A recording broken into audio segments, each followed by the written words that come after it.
Okay, we are now going to we're going to go back to e-learning, which was 10.1, which is now 10.3.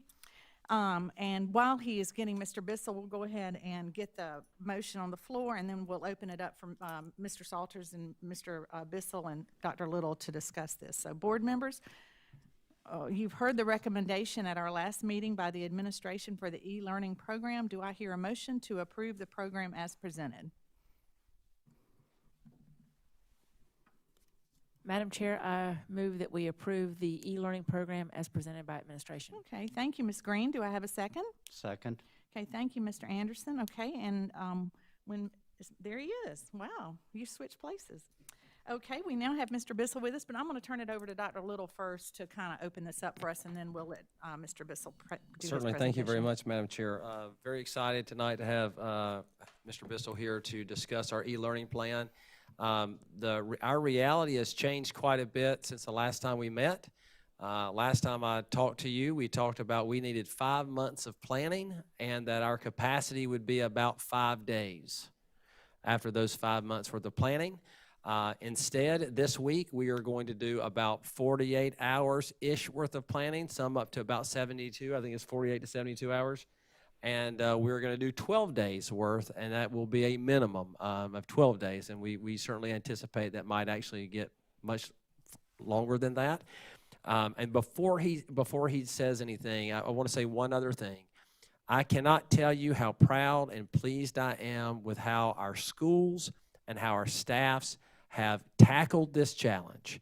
It is an amazing thing to see. I sent them an email this afternoon that really captured it when I said we turned the impossible and made it possible. What you're seeing is incredibly difficult, and I don't want to let that to be lost in the great planning that they've done. Is sometimes the plan is so good, it seems seamless and almost effortless, and it is none of those things. Mr. Bissell and his team have worked incredibly hard. Teachers have worked tirelessly. They have jumped into the deep end in getting all of these materials ready, of turning their analog classrooms into digital classrooms and maximizing their technology, and they've done so with great spirit. And I don't know if I would call it enthusiasm, but certainly they've done it with incredible professionalism. And many of them have been enthusiastic as well. But that is an incredible challenge, and I cannot be more pleased with my team. I can't be more pleased with the staff of Lexington 1. The expertise and experience in this district are second to none, and I'm just really blown away by what we've seen over the last couple of days. And to be able to do it so again, I say seamlessly and effortlessly, it really reflects, it's a testimony, it's an inspiration to their professionalism and hard work and effort, and their dedication to empowering each child to design the future. And I cannot be more pleased. So I'm going to turn it over to Howard now. And Howard, what I'd like for you to talk about is certainly the plan, but also capture some of the work that's been done this week, because our e-learning plan has been fast-tracked pretty significantly. Thank you, Madam Chair, members of the board. Can you hear me okay? How about now? Okay. Yes. Thank you, Madam Chair, members of the board, Dr. Little. So, yeah, it certainly has been an interesting 3 or 4 or 5 days. It has been a challenge, and it has been extremely rewarding to work alongside such dedicated professionals to mobilize in a time of disruption. But disruption is an opportunity for leadership, and that's what our folks have done. And so very, very proud to be a part of that process. We talked on March 3rd, as Dr. Little mentioned, about a plan for e-learning days in the event of inclement weather and subsequent school cancellation. And now we're talking about e-learning days to do something fundamentally different. And that is really something it's difficult to wrap your head around at first, and particularly if you're turning everything around in a fast manner. But this is going to look different than what a weather cancellation e-learning day would be, and it's going to have to, as we're looking at really focusing on continuity of growth and development of our students in both models. But in this particular instance, it's going to have to be so much more for our students. Our schools exist to provide for students their basic needs, their right to a quality education, and all of the things that happen for them at schools. We can't take for granted that they're necessarily happening at home when they're not able to come to our schools. And so this event isn't necessarily about what we need them to do for us, but it's more about what we need to do for them while we're working through this process. It's not about the work that they need to get taken care of in order to make sure that they're making it through a particular scope and sequence, but more about what we can do to reach out and help them provide some continuity of growth and development for them. So I say that and reflect a little bit on the opportunity that we've had to work with the leaders that came in yesterday on Monday, principals and instructional coaches and building leaders. And we had an opportunity to talk to them a little bit about establishing their why for about what we're about to do, establishing the context for how we're going to shape the approach that we take and the conversations that we have when we talk to our teachers when they came in or teleconferenced in today and got started planning for 48 hours worth of planning to launch on Thursday morning. And we said, you know, let's think about what we're here to do and what we're here to provide, and let's think less about pacing guides. Let's think less about academic achievement as far as standardized test scores go, and let's think about maintaining relationships with our students during this time so that we can give them what it is that they need. And the response to that was really just inspiring. I walked around and I heard conversations that people were having, not about what assignments can we provide or what templates can we put together to give to teachers so that they can lesson plan, but having conversations about individual students and what their needs are going to be and how this student is transitioning from alternative education services, and they're going to need a very specific plan during this time, or how this student is going to need to have some very specific content and support and a communication plan because they can't afford to lose a credit at this point right now, this late in the year.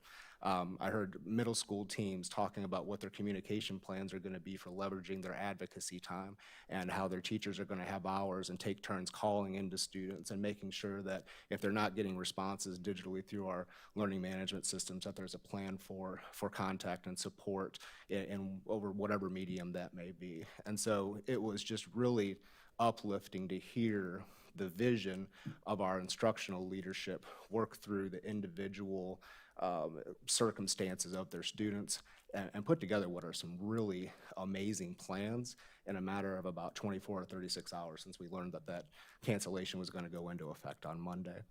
So that's really just a snapshot of what's happened recently, but the work that's being done with our school leaders and with our teachers right now to do what's right for kids and get them the things that they need, not just from a pedagogical standpoint or a technical standpoint, but really from a logistical standpoint. And how do you pull that together? And in elementary, where we're not going to be able to provide digital learning opportunities for everyone, what do those logistics look like in getting students access to materials?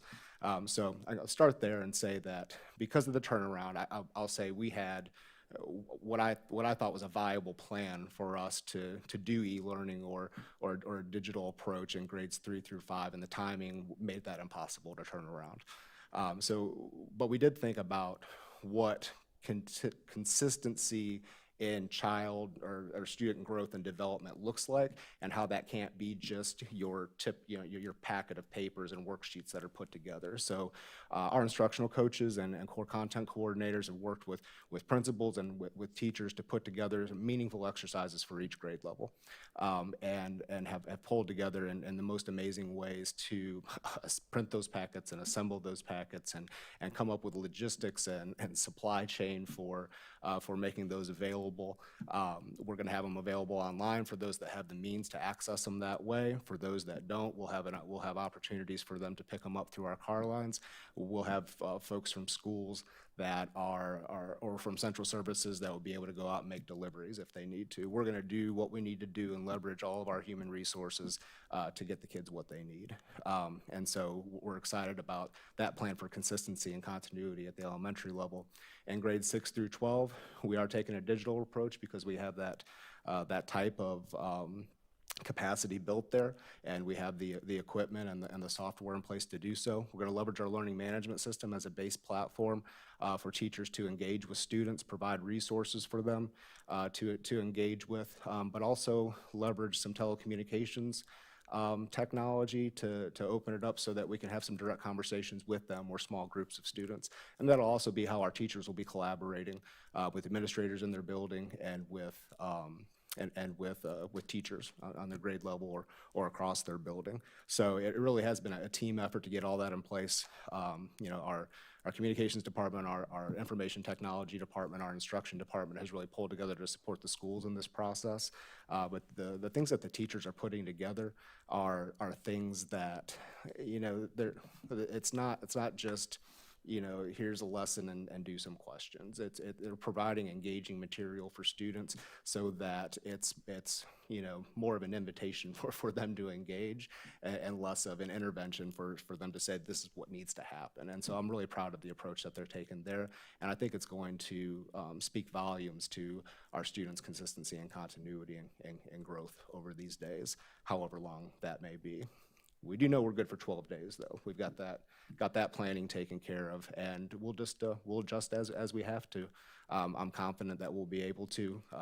I feel like if we were able to turn around what we've turned around in the last 48 and maybe the next 36, if we have to make some adjustments for the long term after that, I feel confident we'll be able to do so. And our teacher skill sets are only going to grow as they engage in this opportunity and work with students.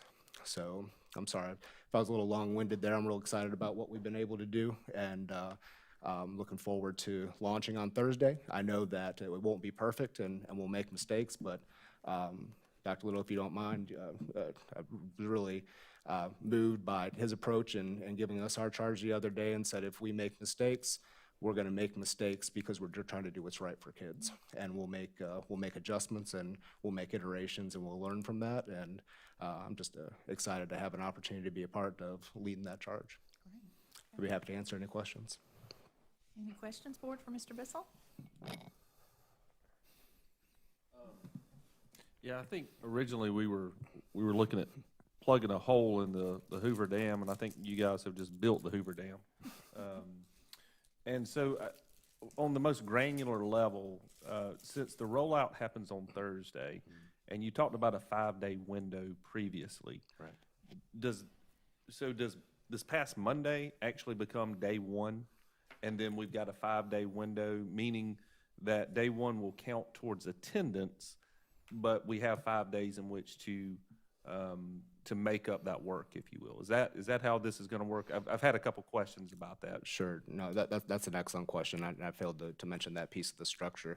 That's one of the fundamental pieces of this that will be different than what we would do if we were to miss 1 day or 2 days next fall in a weather makeup day situation. This isn't going to be tied to attendance. It's going to be merely about providing the continuity and support that students are going to need in an environment where they won't have the type of supports that we can guarantee that they'll have while they're with us and during our school day. So those opportunities are going to be out there for them to engage with them, and then we're going to engage in our advocacy groups and strategies to reach out and try to pull kids in the best that we can while we're going through this period. So there won't be necessarily a grace period tied to it. There won't be attendance that's taken necessarily. But we're going to do the best we can to provide engaging experiences and connect with students so that we can try to keep them engaged throughout that time and hopefully be able to pick up with that when we do get back to face-to-face. So you're looking at it as a collective, basically, the amount of information you can get in within this window of this time period that we're out, and whatever advancement that looks like, not necessarily tied to test scoring or achievement, but more of mastery of the content. if you Yes, will. yeah, essentially, sir. We're thinking, we're asking teachers to think about what their long-term goals are and what their short-term goals are. And, you know, we want to establish through what the expectations we put out there for students, opportunities for them to chip away at those short-term goals so that when we get to whatever, the end of whatever period this is going to be, they're close to where, you know we want them to end up. Outside of that, it may be less content-driven and more what do these individual students need. Now, there may be some things that are driving our efforts, say students that are you know, working towards certification exams in high school, or we know that there may be some implications for state testing, but if students have been plugging away real hard on AP courses all year for a college board exam, now there's some really specific pacing and standards that need to be considered there. But ultimately, we're trying to focus on a whole child approach and make sure that our kids are getting what they need while they're not with us every day. How are we dealing with connectivity for all of our students? Make sure everybody's got it. So great question. So we distributed a survey when we, along with the announcement that we were going to have to close. It was a fairly simple survey, and we asked parents to respond if they were able to, and let us know if they have internet connectivity and if they have a device at home that their students could use for digital learning if necessary. And so in a very short time, we had some 7,000 responses. And so that was very encouraging. Now fully realizing that if there's not that kind of connectivity at home, it might be difficult to submit that form. So the approach that we're going to take to that is to take all of the respondents, cross-reference that with our rosters in PowerSchool, and then where we don't have duplication, then we'll know the folks that weren't able to respond, and then we'll lean on our schools and our central services staff to reach out to those folks and then complete that data set and figure out exactly which families do not have access at home. From there, we'll leverage some resources that we have here, human resources, to reach out to those families and see what we can do to get them in contact with some of our providers like Comporium and Spectrum to take advantage of some of the free internet access. Spirit Communications was doing that too, weren't they? That's right. So what's complicated about it is because we're so big geographically, the carriers, their coverage maybe overlaps in places or doesn't at all. And so we'll have to engage some of the partnerships that we can make with multiple carriers to try to canvass the entire geographical area. So that'll be a fairly, I think it'll be a fun project, but it's going to be fairly intense in crunching that data. And then you have the communication aspect of reaching out and then trying to put those people in touch with those providers so that we can establish access. My hope is that we can get that turned around fairly soon. But we're going to do what we can do and work within that system so that we can try to reach every family and give them the opportunity. And before we take other types of solutions, like say, some people are driving buses out, some people are, we have a couple other ideas to increase connectivity. I've been talking with superintendents the last few days from a couple different states about how they're handling this. So we're going to do, this is our first approach, and then we're going to use some other opportunities, say like, can the fire department strengthen the Wi-Fi? Can we get the fire department strengthen their Wi-Fi and pull down the password for a few days? That kind of stuff. Yeah. Can we do that at our own schools? Can we bump the bubble up and have an opportunity for them to connect that way too? So we're working on a couple of different ways to get down that road a little bit. Hey, just to be clear for parents and students, this is not a voluntary program. It's mandatory, am I right? Participation in this? It's school. Right. Yes, sir. It's school. It's school. Yep. It's a different looking, it's a different kind of school. That think that it's, yeah, no, sir, it's school, and it's a different kind of school. It's a different looking school. You may be eating Fruit Loops and Cheerios while you're in your pajamas, but you're still at school. Okay, so truancy factors will still come into play, or? Well, that's a different element at the moment when the governor closes everybody, so that we're not worried so much about the attendance piece. We're worried about as Howard just mentioned, the connectivity, bringing people in, building relationships, making them a part of the process. Okay, very good. I know y'all have worked so hard on this, and thank you on behalf of all of our students and parents and teachers. Thank you. Yes, Mr. Bissell, I really appreciate all that y'all have done. I mean, I'm so impressed with what you've done with such a short window. I have 2 high school students. I would like for you to dispel a couple of, or maybe explain a couple of the rumors, or I guess what they've been told.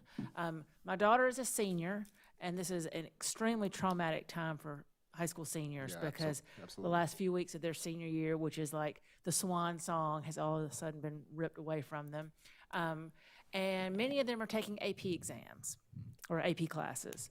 And those, they still have a month of content to learn before they take those tests. Right. And then my younger son is in 9th grade, and he's taken 3 classes that culminate with an end of course exam. And the message they have received is that during this e-learning time, that teachers are not allowed to deliver new content or do any sort of a summative assessment. And my 9th grader says, yay, no tests. And my senior says those tests are really important. And so is that true? And if so, I mean, how do you accomplish the growth for these? I mean, I can understand holistic, delivering for each child for 9, 10, 11-year-olds, 12-year-olds, but for, in high school, by the time you get to senior year, there's one class of everything, and those classes have specific end goals by the middle of May. How is that going to be accomplished if it's more of a the whole child? I don't know. Can we bring in Dr. Talley? I think some of these questions go hand in hand with Mr. Bissell and Dr. Talley. Dr. Talley, can you step in for a minute? I think she needs to hear this too, because. I can certainly speak to that. So when we talk about creating an experience that engages the whole child, a piece of that whole child is their academic aspirations, right, and their academic achievement. And so I spoke a little bit to the concept of establishing long-term goals and short-term goals over the period of the next 12 days, 3 weeks, whatever that may be. And so in the instance where there's a student that has an AP exam coming up, that's what's going to be the best support we can provide for that student, is to keep them on that pace and that scope and sequence, and make sure that they're prepared for that exam, so they can be successful on that exam. So in those instances where we ask teachers to think about, what is going to be the best thing for your students at this point in time, for that class, it will be staying on pace and checking in with them and checking for their understanding and providing intervention and giving them the practice exams and questions and opportunities to discuss and collaborate with each other. So that will be engaging all of their needs at that point. So I think that on a philosophical level, we want to say this isn't going to be just about completing work and assignments in every class across the board. But it may be the case that there is a very distinct focus on scope and sequence and pacing and content knowledge, if in fact that is what's going to help students to meet their goals. So the story the students are, I guess, hearing that there is going to be no new content delivered, that is not true. Go ahead. Let me respond to that, if I may. I too want to thank Mr. Bissell and his team. They've done amazing work, as have our coordinators and our principals and our teachers. I had to submit on behalf of Dr. Little an emergency distance learning plan. I did that Sunday evening. And there's some assurances in that plan that districts have to commit to, some being constant monitoring by the teacher of the students' work. That's for elementary, middle, and high school. Also for special needs children, monitoring, and our ESOL children. And we could not start this launch without having that plan approved, and it was approved Monday morning. So we are being held accountable for continuous learning. Now, AP courses are a different animal. I taught high school AP English, and you do have to stay on top of that, and you've got to focus on that in order to get a credit to get college credit, a score high enough to get college credit. I didn't hear all the questions, but heard you spoke about testing, and of course, testing. I don't know if Dr. Little shared with you or not, but Superintendent Spearman in the conference call on Sunday, after we've had so many conference calls, my days are running together. But on Sunday afternoon, she told the superintendents that she would be, as other states have done, apply for a waiver relative to state and federal testing. Now, that's separate from AP testing, but Shane Phillips is looking into that today for us to decide what the College Board's going to do about that. There are a lot of rumors out there, though, on the part of students. We launch on Thursday, as Howard has told you, but I promise you our teachers are on top of this, and they're going to they've talked about the relationships with their students and how important it is to continuously check in with them. We've got, at the secondary level, we've got our technicians available in the event. We've got a help desk call-in they can make. So I feel really pretty good about our plan. And I think that's very reassuring. You know, like part of my question was the end of course tests, and those are state, not federal, right? And so that would be, I guess, the Education Oversight Committee would waive that requirement. But I guess we're in a completely different landscape than we've ever been. That's so right. Nobody knows what's going to be the situation That's in the right. middle of May with this. Right. But, you know, I'm just wondering, just thinking through how, the end of course tests are required by law to be 20% of a student's grade. Well, I'm assuming I just don't know how even grades are going to work with. And I'll be honest with you, nor do we, and we're taking our guidance from the Department of Ed, and all the state superintendents in the country are having the same conversation. We just learned while we were in this room that the state of Kansas has canceled school for the rest of the year. So we are in virginal territory, but we're smart people, we're good people, and we're in this together, and we're going to figure it out. Thank you. I guess my advice would be to allay your children's concern, and let's just take one day at a time. Like ultimately, our teachers are their directive is to do what's going to be right for whatever students they're interacting with, and so thinking deeply about what are their needs and not necessarily what are my curriculum needs is the dynamic we're talking about there. I have to say, I'm a little bit hopeful that this time next year, we'll look back and say, you know what, those standardized tests, we did fine without them last year. I think we'll be fine without them this year. A new normal, maybe. Monitor and adjust has never meant more than it does right now. Right. That's correct. I just want to say thank y'all. I know that took a lot of hard work to throw all that together in such a short time. And I've been following, most of the people participating are on Twitter, and they're real excited, and they feel very confident. So guess what? It makes me feel very confident that the people who are front line feel so good about it. So I think they're working really hard. Thank you, Mr. Bissell. Thank you, Dr. Talley. Thank you. Anything else? Okay, board, we've already had a motion from Ms. Green. We had a second from Mr. Anderson. We've now had comments, questions, and discussion. And are any other comments, questions, and discussion before we vote? Hearing none, all in favor of the e-learning program as presented by Mr. Bissell, please say aye. Any opposed? The motion carries and it is unanimous.